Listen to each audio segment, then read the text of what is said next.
படிக்கிறாங்க, அந்த இயரில் என்ன பண்ண போகிறாங்க அப்படிங்கிற ஒரு கிளியர் ஐடியா வந்து உங்களுக்கு கிடைக்கும். And the tentative dates for this parent orientation programme will be June 18, 19 and 20. கண்டிப்பாக பேரண்ட்ஸ் அந்த ப்ரோக்ராமும் கலந்துக்கணும் அப்படிங்கிறது எங்களோட விஷ்.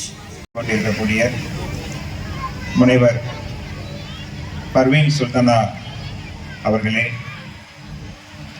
நம் பள்ளியின் தாளாளர் பேராசிரியர் காந்தி அவர்களே, இயக்குநர்கள் திரு பிரசன்னா அவர்களே, உமா மகேஷ் அவர்களே, பள்ளியின் முதல்வர், ஆசிரியர் பெருமக்கள், அன்பு பெற்றோர்கள், பெரியோர்கள், ஊடகத்துறை நண்பர்கள் மற்றும் என் இனிய மாணவ மாணவிகளே, உங்கள் அனைவருக்கும் என்னுடைய மாலை வணக்கம். உள்ள நம்ம பள்ளி எழுதின ஆண்டிலேயே நாம் மாவட்ட அளவில் முதல் மதிப்பெண் பெற்றது அப்படிங்கிறது நம்மளுடைய முதல் ஒரு பெரிய ஒரு மகிழ்ச்சிக்குரிய தருணம். நம்மளுடைய மாணவர் விசை உறும் பந்தினை போல் உள்ளம் வேண்டியபடி செல்லும் உடல் கேட்டேன்,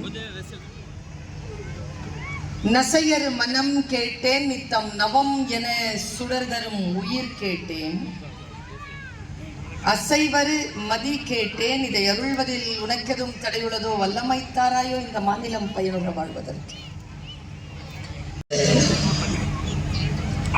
தெளிவுறவே அறிந்திடுதல், தெளிவு தர மொழிந்திடுதல், சிந்திப்பார்க்கே கழிவளர உள்ளத்தில் ஆனந்த கனவு பல காட்டல், கண்ணீர் துளி வர உள் உருக்குதல், இவையாவும் நீ அருளும் தொழில்களென்றோ என மகாகவி சுப்பிரமணிய பாரதியின் சரஸ்வதி வணக்கத்தை முன்வைத்து 10வது ஆண்டை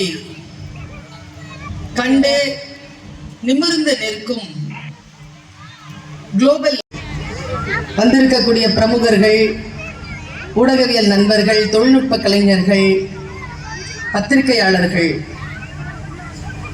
இவர்களை எல்லாவற்றையும் கடந்து தன் வீட்டில் ஏதேனும் விசேஷம் நடந்தால் எப்படி தன்னை அலங்கரித்துக் கொண்டு வருவார்களோ அந்த நிலையில் தன்னை அலங்கரித்துக் கொண்டு வந்திருக்கும்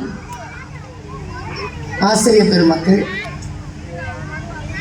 இருந்தாலும் ஒரு விஷயத்தை நான் பார்க்கிறேன், அவர்கள் அலங்காரத்தோடு அப்படி பட்டு புடவை கட்டி கொண்டு இருந்தாலும் பார்த்தபடி இருக்கிறேன்.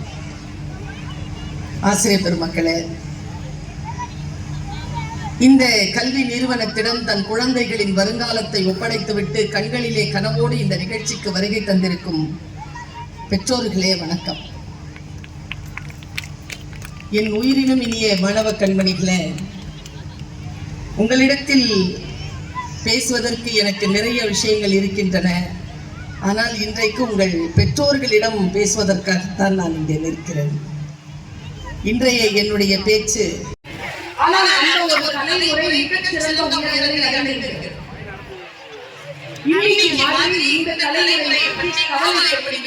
ஒரு சமுதாயம் நமக்கு முன்னால் பிறக்கவில்லை, நமக்கு பின்னால்